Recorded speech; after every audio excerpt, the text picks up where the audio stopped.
Hello guys, welcome to resource Adda. आज हम polity का तीसरा चैप्टर स्टार्ट करने वाले हैं, salient features of the constitution.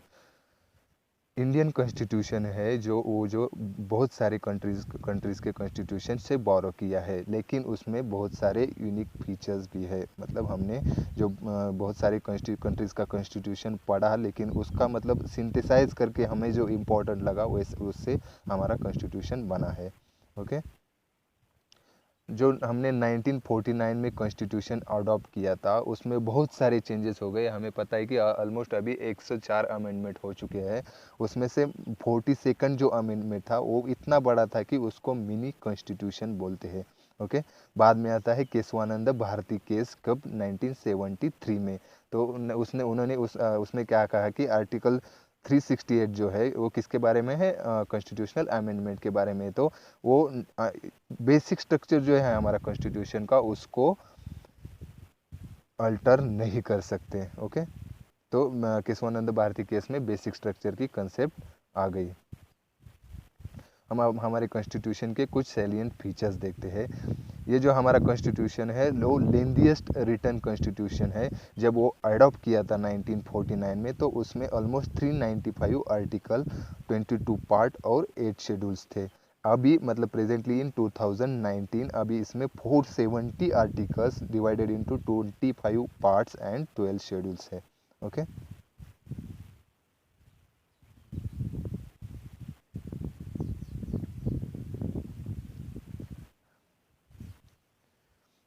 और उसमें बहुत सारे मतलब चेंजेस, लाइक उसमें ऑलमोस्ट 20 आर्टिकल्स डिलीट किए गए। एक पार्ट भी मतलब पार्ट 7 डिलीट किया था, और नए 95 आर्टिकल्स उसमें ऐड हो गए थे। और पार्ट्स कौन कौन से? पार्ट्स 4A, 9A, 9B और 14A, ये जो पार्ट ऐड किए गए। और शेड्यूल कौन से? 9, 10, 11, 12 ऐसे शेड्यूल ऐड किए गए। ओके। और क्यों हमारे मतलब कॉन्स्टिट्यूशन का साइज़ क्यों बड़ा है? तो हमें पता है कि हमारा जोग्राफिकल एरिया जो है बहुत बड़ा है, इसके कारण। बाद में हिस्टोरिकल फैक्टर, जो हमारा कॉन्स्टिट्यूशन है हम ये मोस्टली 1935 के एक्ट्स पे डिपेंड है। ओके। और सेंट्रल और स्टेट के लिए, बोथ के लिए एक ही कॉन्स्टिट्यूशन है। और जो चौथा जो ये है रीज़न है वो क्या है? जो कॉन्स्टिट्यूशन मेकिंग बॉडी थी वो मोस्टली उसमें लीगल लुमिनियरीज थे, उसका भी कोई मतलब इम्पैक्ट पड़ा होगा। सेकंड कैरेक्टर ये है कि ड्राउन फ्रॉम वेरियस सोर्सेज। हमारा जो कॉन्स्टिट्यूशन, मैंने बताया कि जब कॉन्स्टिट्यूशन बन रहा था तो ऑलमोस्ट हमारे जो कॉन्स्टिट्यूशन में मतलब मेंबर्स थे वो कॉन्स्टिट्यूटेड असेंबली के ऑलमोस्ट 60 कंट्रीज़ के कॉन्स्टिट्यूशन के से गए हुए थे। मतलब उसको उन्हें पढ़ा था और उसमें से इम्पोर्टेंट फीचर्स उन्होंने लिए थे। ओके। तो मोस्टली हमारा कॉन्स्टिट्यूशन, मैंने बताया कि गवर्नमेंट ऑफ इंडिया एक्ट 1935 जो था उस पर डिपेंड था। बाद में बहुत सारे कैरेक्टरिस्टिक्स, लाइक हमारे जो फंडामेंटल राइट है हमने वो अमेरिकन कॉन्स्टिट्यूशन से लिए थे। और डीपीएसपी जो डायरेक्टिव प्रिंसिपल थे वो हमारे आयरिश कॉन्स्टिट्यूशन से लिए थे। और आयरिश कॉन्स्टिट्यूशन से मतलब आयरिश कॉन्स्टिट्यूशन में कहाँ से आए? वो स्पेनिश कॉन्स्टिट्यूशन से लिए थे। मतलब Spanish constitution to Irish, Irish to Indian. Okay. और हमारा जो मतलब बाकी का सिस्टम है, parliamentary system like executive, legislature वगैरह, वो ब्रिटिश कॉन्स्टिट्यूशन से आया हुआ था। और बाद में बहुत सारे country like Australia, Germany, USSR, France, south Africa वगैरह, बहुत सारे कॉन्स्टिट्यूशन कंट्री से हमने कुछ फीचर्स अडॉप्ट किए थे। ओके।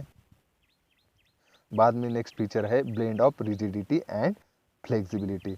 हमारा जो कॉन्स्टिट्यूशन है, मोस्ट ऑफ द कॉन्स्टिट्यूशन ये सिंपल मेजोरिटी से मतलब हमारे बहुत सारे आर्टिकल्स अमेंड किए जा सकते हैं। और बहुत सारे मतलब आर्टिकल है उनको चेंज करने के लिए हमें स्पेशल मेजोरिटी लगती है। स्पेशल मेजोरिटी मतलब क्या रहता है? 2/3 of member present and voting and a majority of total membership of each house. Okay. और आर्टिकल 368 के अंडर जो रहते हैं उनको स्पेशल मेजॉरिटी लगती है। बाद में नेक्स्ट कैरेक्टर है फेडरल सिस्टम विथ यूनिटरी बायस। हमारे जो कॉन्स्टिट्यूशन में है फेडरल, बहुत सारे फेडरल कैरेक्टरिस्टिक्स है, like division of power between centre and state, return constitution है हमारा, supremacy of constitution, rigidity of constitution, independent judiciary and bicameralism, ये सब फेडरल फीचर है। ये याद रखने हैं तो हमें अमेरिकन कॉन्स्टिट्यूशन से रिलेट करना पड़ेगा। और बहुत सारे यूनिटरी फीचर्स भी है, लाइक ये जो स्ट्रॉन्ग सेंटर है हमारा, सिंगल कॉन्स्टिट्यूशन है बहुत स्टेट एंड सेंटर के लिए, सिंगल सिटीजनशिप है, फ्लेक्सिबिलिटी, कॉन्स्टिट्यूशन बहुत सारे फीचर्स हम सिंपल मेजोरिटी से अमेंड कर सकते हैं, इंटीग्रेटेड जुडिशरी है, अपॉइंटमेंट ऑफ स्टेट गवर्नमेंट को हम अपॉइंट करते हैं सीधा, उसको इलेक्ट नहीं करते हैं। हमारे ऑल इंडिया सर्विस जो IAS IPS रहते हैं वो भी यूनिटरी फीचर है, और emergency provision also. Okay, federation जो वर्ड है वो हमारे कॉन्स्टिट्यूशन में कहीं पे भी नहीं लिखा, उल्टा आर्टिकल 1 जो है उसमें क्या कहा है, इंडिया जो है वो यूनियन ऑफ स्टेट है। ओके, और हमारे जो स्टेट्स जो है उनको जो मतलब हम सेंटर से अलग नहीं हो सकते। ओके, लाइक मतलब हमारा जो का मतलब अमेरिकन कॉन्स्टिट्यूशन जैसा नहीं है। ओके, हमारे मतलब जो सिस्टम है इसको क्या कहा है, क्वाजी फेडरल सिस्टम। किसने कहा था ये, केसी बियर ने। और हमारे जो ग्रैनविल ऑस्टिन थे उन्होंने क्या कहा था, उसको कोऑपरेटिव फेडरलिज्म कहा था। नेक्स्ट कैरेक्टर है पार्लियामेंट्री फॉर्म ऑफ गवर्नमेंट। ये सिस्टम हमने क्यों अडॉप्ट किया था, क्योंकि ये पहले से ही हमारे यहाँ प्रेजेंट थी, ब्रिटिश हमें रूल कर रहे थे तो उन्होंने यह पार्लियामेंट्री सिस्टम एस्टेब्लिश की थी। ओके, जो पार्लियामेंट्री सिस्टम है उसको क्या बोलते हैं, और Westminster model of government. Parliamentary system के कुछ फीचर्स देखते हैं, उसमें क्या रहता है, नॉमिनल और रियल एग्जीक्यूटिव रहते हैं, और मेजॉरिटी पार्टी रूल रहता है इसमें। और जो एग्जीक्यूटिव जो रहते हैं वो कलेक्टिवली लेजिस्लेचर के लिए रिस्पॉन्सिबल रहते हैं। मेंबरशिप जो मिनिस्टर रहते हैं वो लेजिस्लेचर के भी मेंबर रहते हैं। ओके, प्राइम मिनिस्टर की लीडरशिप रहती है, इसके कारण पार्लियामेंट्री सिस्टम को प्राइम मिनिस्टरियल सिस्टम भी बोलते हैं। और जो हमारा लोअर हाउस जो रहता है वो हर 5 ईयर के बाद वो डिसॉल्व होता है। ओके, और हमारा जो पार्लियामेंट्री सिस्टम मैंने बताया कि ब्रिटिश मतलब सिस्टम पे डिपेंड है, लेकिन उसमें बहुत सारे चेंजेस भी है। लाइक हमारा जो हेड रहता है वो रिपब्लिक हेड होता है, लाइक हमारा प्रेसिडेंट जो है उनको इलेक्ट किया जाता है, ना कि वो मोनार्की मतलब लाइक ब्रिटेन रहता है। ओके, और हमारी जो इंडियन पार्लियामेंट है वो सोवेरन बॉडी नहीं है लाइक ब्रिटिश पार्लियामेंट। ओके, और बाद में नेक्स्ट कैरेक्टर है synthesis of parliamentary sovereignty and judicial supremacy. जो पार्लियामेंट्री सोवेरेनिटी है वो ब्रिटिश सिस्टम पे डिपेंड है। ओके, जो हमारे इंडियन पार्लियामेंट्री सिस्टम है वो ब्रिटिश सिस्टम से डिफरेंट है। ओके, जो जुडिशियल रिव्यू की पावर है सुप्रीम कोर्ट की इन इंडिया इज जो है मतलब US कॉन्स्टिट्यूशन US सिस्टम से थोड़ी नैरो है, लेकिन ब्रिटेन के कॉन्स्टिट्यूशन के जैसा मतलब हमारी पार्लियामेंट जो है वो मतलब सॉरी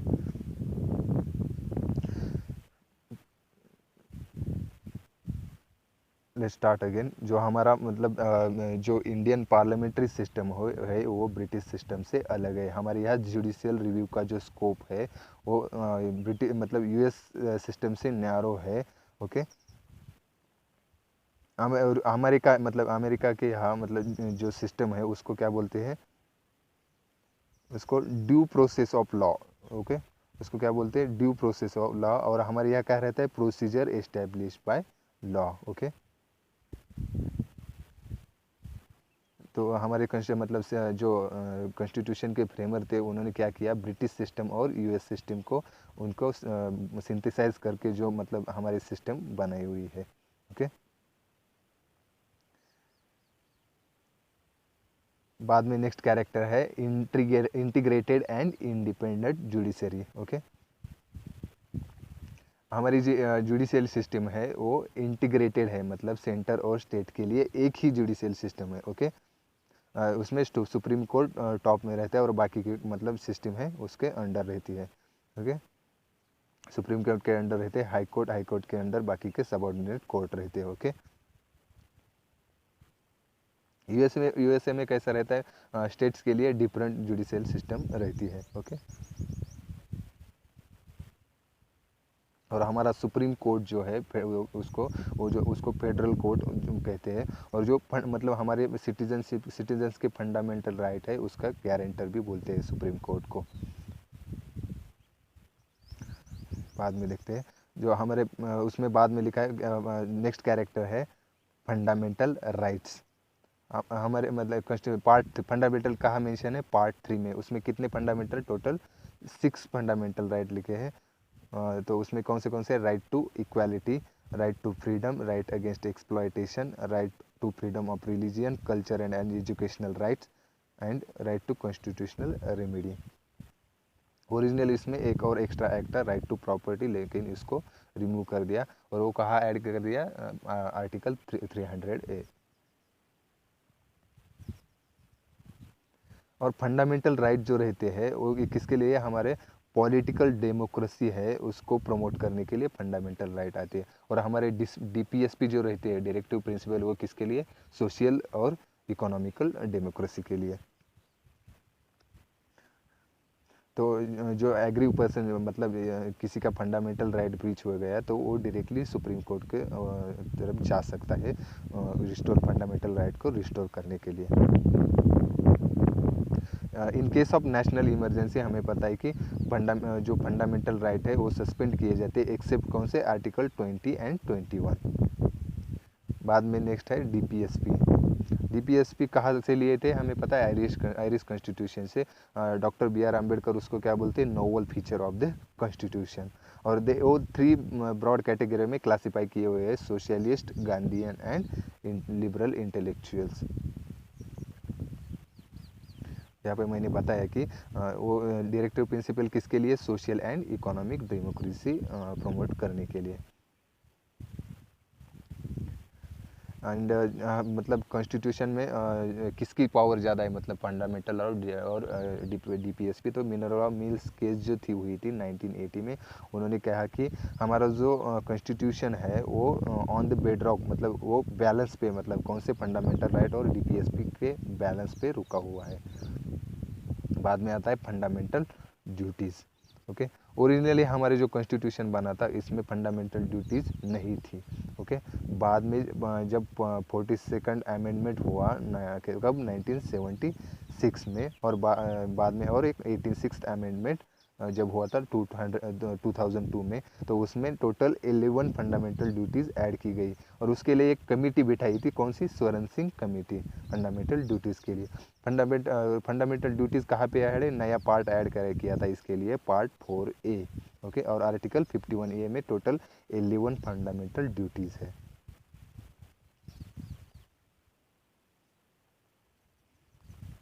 बाद में नेक्स्ट कैरेक्टर आता है सेक्युलर स्टेट। ओके,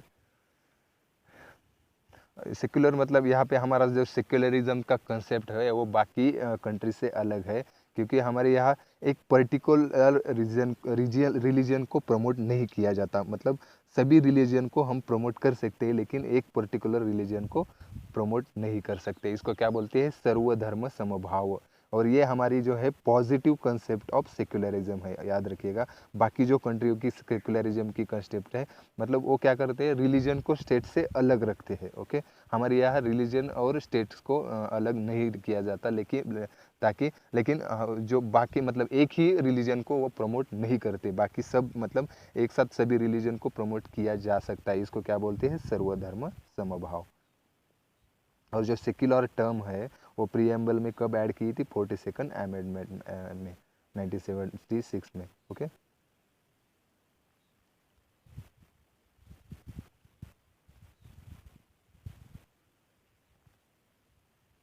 बाकी सब मतलब हम बाद में ये पढ़ने वाले हैं, सभी आर्टिकल बाद में आने वाले हैं। ओके, नेक्स्ट कैरेक्टरिस्टिक है यूनिवर्सल अडल्ट फ्रेंचाइज। ओके, हमारा जो पहले मतलब वोटिंग राइट दिया था, यूनिवर्सल अडल्ट फ्रेंचाइज मीन हमारे जो ईच सिटीजन है पर्टिकुलर एज के बाद उनको वोटिंग राइट मिलता है। ओके, तो पहले वो 21 ईयर्स के अबव जो पीपल रहते हैं उनको वोटिंग राइट रहता था, लेकिन बाद में 61st कॉन्स्टिट्यूशनल अमेंडमेंट हुई, कब, 1988 में। तो उन्होंने वो एज बढ़ा के कम करके कितना दिया, 18 ईयर कर दिया गया। ओके, तो अब 18 ईयर के अब जो भी सिटीजन रहेगा उनको वोटिंग राइट रहेगा। ओके,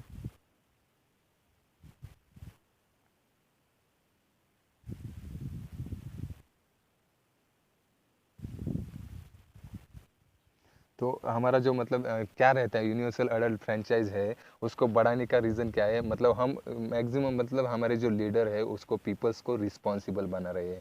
ओके, ज़्यादा पीपल रहेंगे मतलब वोटिंग के लिए, तो वो हमारी जो डेमोक्रेसी है उसका जो बेस है वो हम बढ़ा रहे हैं। ओके, डेमोक्रेसी को ब्रॉड बेस बना रहे हैं। बाद में आता है सिंगल सिटीजनशिप। हमारा जो इंडिया में यूएस जैसा नहीं है, मतलब यूएसए में क्या रहता है, एक मतलब सेंटर का भी सिटीजनशिप रहता है और ईच स्टेट का भी अलग सिटीजनशिप रहता है। तो हमारे इंडिया में हम एक ही मतलब सिंगल सिटीजनशिप प्रोवाइड करते हैं, कोई भी स्टेट का मेंबर हो उसको एक ही इंडियन सिटीजनशिप रहेगी। ओके,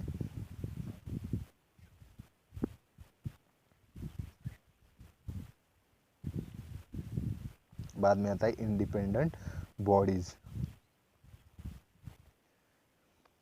तो यहाँ पे कोई मतलब कोई बहुत सारी इंडिपेंडेंस बॉडी बनी थी, लाइक इलेक्शन कमीशन, हमारा कैग का जो ऑफिस रहता है। तो ये जो बॉडी है हमारा मतलब जो एडमिनिस्ट्रेटिव फंक्शन जो है उसको ठीक से चलाने के लिए ये एक्स्ट्रा बॉडी जो है उसको इंडिपेंडेंटली बनाया गया था। मतलब उसमें बाकी के हमारे जो एग्जीक्यूटिव जो रहेंगे और लेजिस्लेटर रहेंगे उसमें इंटरवेन नहीं कर सकते। तो इलेक्शन कमीशन जो है वो इलेक्शन जो free and fair election conduct करने के लिए बनाया गया था। और हमारा कैग का जो ऑफिस है वो ऑडिट, जो हमारा जो अकाउंट्स रहते हैं सेंट्रल और स्टेट के उसको ऑडिट करने के लिए बनाया था। तो उसको क्या बोलते हैं, कैग को गार्डियन ऑफ पब्लिक पर्स भी बोलते हैं।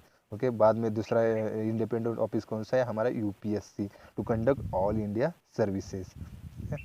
और दूसरा SPSC, state public service commission, each state के लिए एक स्टेट पब्लिक सर्विस कमीशन रहता है।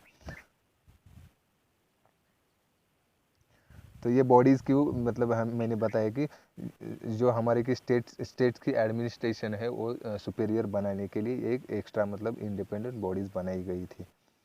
नेक्स्ट कैरेक्टरिस्टिक है इमरजेंसी प्रोविजंस। इंडियन कॉन्स्टिट्यूशन में इलेबोरेटली इमरजेंसी प्रोविजंस ऐड की गई है। ओके, जब एक आधा एक्स्ट्रा ऑर्डिनरी सिचुएशन आता है तो हमारे जो प्रेसिडेंट है इमरजेंसी सिचुएशन अप्लाई कर सकते हैं, क्योंकि हमारी जो सोवेरिनिटी और यूनिटी इंटीग्रिटी है उसको सेफगार्ड करने के लिए। तो हमारे यहाँ 3 टाइप्स ऑफ इमरजेंसी है। पहले आती है नेशनल इमरजेंसी, कॉन्स्ट है आर्टिकल 352 के अंडर, और किसके ग्राउंड पे, वार या एक्सटर्नल एग्रेशन या आर्म रेबिलियन जब होता है तो उसके लिए नेशनल इमरजेंसी लगाई जाती है। बाद में आते हैं स्टेट इमरजेंसी, और इसको क्या बोलते हैं, प्रेसिडेंट रूल भी बोलते हैं, on the ground of failure of constitutional machinery. इसका आर्टिकल कौन सा है, आर्टिकल 356 के अंडर। और दूसरा एक है, जब सेंटर का कोई भी मतलब डायरेक्शन है उसको कंप्लाई नहीं किया स्टेट में तो उसके लिए भी स्टेट इमरजेंसी लगाई जाती है, और प्रेसिडेंट रूल उसका 365 आर्टिकल है, 356 एंड 365। एंड फाइनेंशियल बाद में आता है फाइनेंशियल इमरजेंसी, उसका आर्टिकल क्या है, 360। एक ये हमारा मतलब जब हमारा कंट्री फाइनेंशियली स्टेबल नहीं रहता है तब उस टाइम फाइनेंशियल इमरजेंसी लगाई जाती है। अब तक एक बार भी फाइनेंशियल इमरजेंसी अप्लाई नहीं किए हुए हैं। इमरजेंसी के दौरान क्या होता है, हमारा जो सेंट्रल यूनिटरी फीचर जो कॉन्स्टिट्यूशन के है वो अप्लाई होते हैं, उसमें सेंट्रल जो गवर्नमेंट है वो पावरफुल बन जाता है। बाद में नेक्स्ट कैरेक्टर है 3 टायर गवर्नमेंट। पहले जब कॉन्स्टिट्यूशन आया था तब हमारा 2 टायर सिस्टम था, लेकिन बाद में 73rd and 74th constitutional amendment हो गई, कब, 1992 में। तब हमारा 3rd टायर लोकल गवर्नमेंट जो हम बोलते हैं लोकल सेल्फ गवर्नमेंट वो अप्लाई हो गया। ओके, जो 73rd अमेंडमेंट था उन्होंने क्या कर दिया, पंचायत को जो लोकल गवर्नमेंट है उनको रिकॉग्नाइज करना स्टार्ट कर दिया। उन्होंने जो 73rd अमेंडमेंट था उससे पार्ट 9 को ऐड कर दिया और 11th शेड्यूल को। बाद में 74th अमेंडमेंट से उन्होंने क्या कर दिया, extra part 9A and 12th schedule को भी ऐड कर दिया। 74th अमेंडमेंट किसके लिए, अर्बन लोकल गवर्नमेंट के लिए, 73rd रूरल के लिए और 74 अर्बन लोकल गवर्नमेंट के लिए। नेक्स्ट आता है कैरेक्टरिस्टिक कोऑपरेटिव सोसाइटीज़। ओके, ये कब आया, 97th अमेंडमेंट हुई गई थी कब, 2011 में। ओके, उसके बाद कोऑपरेटिव सोसाइटी का कैरेक्टर ऐड किया गया था। उसमें क्या चेंजेस कर दिए, जो आर्टिकल 19 था उसमें एक राइट ऐड कर दिया, right to form cooperative societies. और नया डायरेक्टिव प्रिंसिपल ऐड कर दिया, कौन सा, आर्टिकल 43B में। और एक नया पार्ट ऐड कर दिया, पार्ट 9B।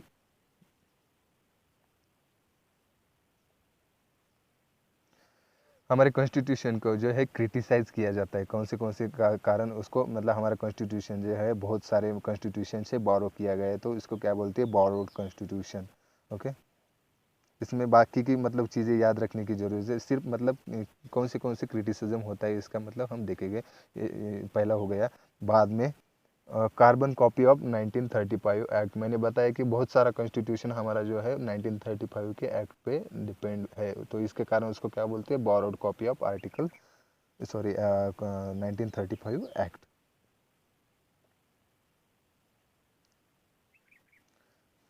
दूसरा जो है अन इंडियन और एंटी इंडियन। ओके, नेक्स्ट जो है एन अन गांधीयन कॉन्स्टिट्यूशन, मतलब बहुत सारे जो फीचर्स है सोशलिस्ट जो नहीं है, इसके कारण उसको अन गांधीयन भी कहा गया था।